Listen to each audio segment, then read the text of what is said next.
Welcome to the webinar on impact of budget 2021 with focus on MSME and economy.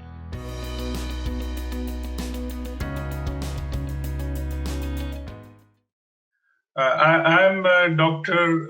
Rajendra Sinha, Professor and Chairperson, Center of Excellence in Banking at JAGSOM School of Management. And on behalf of Vijay Bhuvi University and IFIM institutions, the group institutions, I welcome, we have prominent personalities with us, Mr. TCA Ranganathan, who was the former chairman, Export-Import Bank of India, was associated as non-executive chairman, Indian Overseas Bank, and earlier was managing director, State Bank Bikaner in Jaipur. And he has been author and has been writing columns, author of a book called The Wrong Turns. We have with us Mr. Robin Banerjee, a well-known corporate personality and managing director, Caprihans India Limited. He was managing director, ArcelorMittal Germany, and was awarded the Rotary International Award for Ethical Businessman for the year 2018-19, and has been author of books like Who Blunders and How, Who Cheats and How. So we are going to have a very interactive, vibrant feedback session today. And the FM announcements for the 2021 budget, to me, it looks as giving encouragement for ease of doing business. At the same time, the efforts are for making ease of living for the countryman. Now, as we know that banking remains the lifeline for economic activity.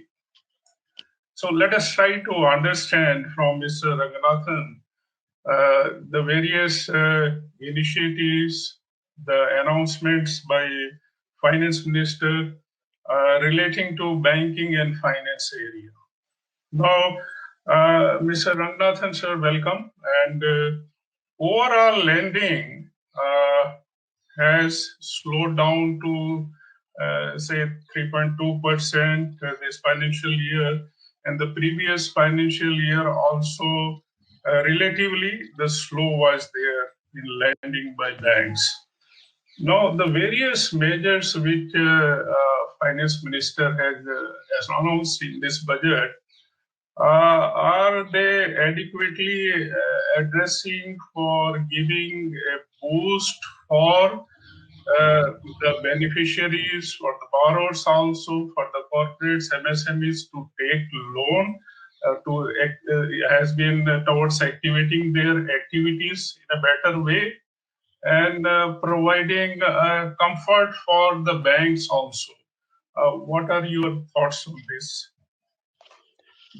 Thank you.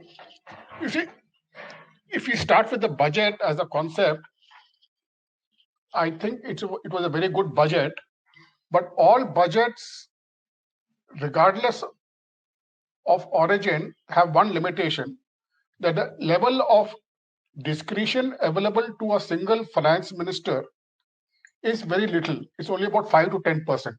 90% of the expenditure and revenue is pre-committed, and 90% of the focus is what is ongoing. So finance ministers, individual finance ministers can only tinker at the margin.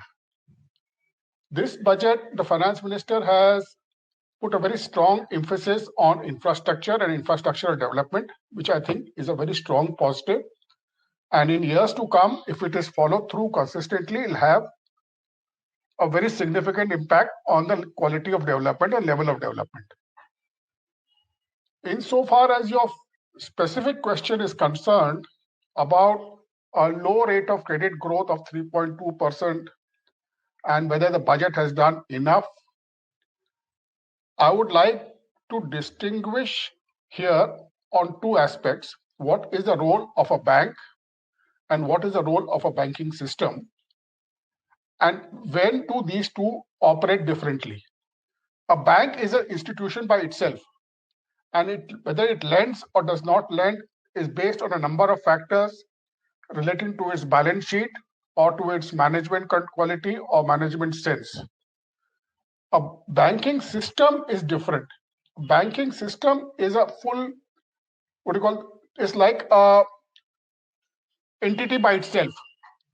If it does not lend, or if it lends in excess, the factors are quite different from an individual. The closest relation to a banking system would be like a blood stream in your body. If the blood stream in your body is moving at a certain tempo, which is normal, you're okay.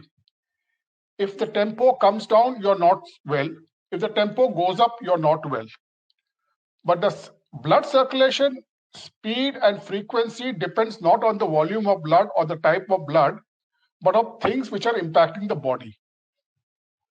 A banking sector, similarly, lending and not lending is not a choice of a banking system. That's a choice of a bank. But a system is different. If the system growth is not there, it's because there are insufficient demand for credit and there are insufficient seekers of credit, and that is the constraint. Now, here I would like to emphasize that we should see where India is positioned now. We are in a globalized setting, in a global marketplace, and any company or any firm coming up, whether it is a MSME or whether it is a large corporate, has to compete in a global setting. Also, the banks and the banking system have been prescribed lending norms, and those are the Basel norms. Under the Basel norms, a certain scoring is given to companies depending on the capital adequacy. So if a bank lends to a AAA rated company, the capital adequacy charge on a loan is X%, say 5%. If it lends to a simple investment grade like BBB minus, it is 100%. If it lends to a sub-investment grade, it becomes excess of 100%, goes up to 150%. So the system will lend to us entities which are Basel compliant. Now this is something which is exogenous to the system. It is regulators have imposed it. So companies which are coming up, entrepreneurs which are coming up, the volume of companies coming up and the volume of entrepreneurs coming up depends on how well the economy is positioned to compete effectively as an economy with other economies, which is where India is facing a problem. And that is a problem which needs to be tackled.